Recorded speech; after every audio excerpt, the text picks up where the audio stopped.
You are listening to Phoebe and the Rock of Ages, The Gustafson Girls, Book 3, written and narrated by Becky Doughty. Chapter 1. "Put your clothes on, Brandon," Phoebe ordered. "We're done here." The man strutted across the room, yes, strutted, and scooped up the white bathrobe he'd draped over the back of one of the throne-like chairs they'd used as a prop earlier. He didn't bother slipping into the robe, just hooked it on a finger, flung it over his shoulder, and headed toward the dressing room. If Phoebe was a betting woman, she'd put money on his clothes being neatly folded and stacked in his designer man purse, Italian leather shoes on the bottom, wallet, watch, and jewelry tucked inside one of them, then his pants, shirt, socks. He wore his underwear during each shoot, but only at her insistence. Phoebe grimaced. Why did men feel so at home in their own skin? She knew times were changing, that around the globe men were becoming increasingly body-conscious, investing in beauty products and cosmetic surgery almost on par with women. But as a whole, they just seemed to be less inhibited than her female clients.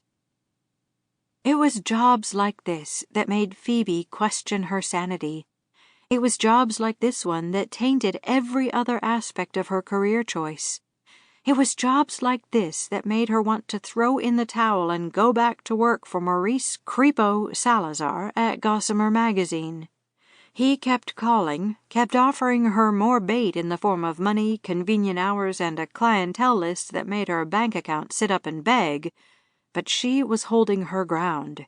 She wasn't interested in working on any more adult-themed photo shoots, no matter how good the pay. "Because I'm following my dream," she muttered, her voice flattened by sarcasm as she considered the fact that she'd just spent an hour photographing a nearly naked man in her home studio. Glamour photo shoots and professional portfolios were an easy way for her to pay the bills, thanks to digital photography and her natural talent for capturing her models' best poses. But bodice ripper covers? It was her shameful little secret. She hoped. She'd seen a few of her covers on books in Renata's collection, and even though her sister was most likely more interested in the words between the covers than in the covers themselves, there was always the possibility she would read the credits one day and discover the truth. Phoebe shuddered involuntarily. She glanced around the large studio, her eyes... Sample complete. Ready to continue?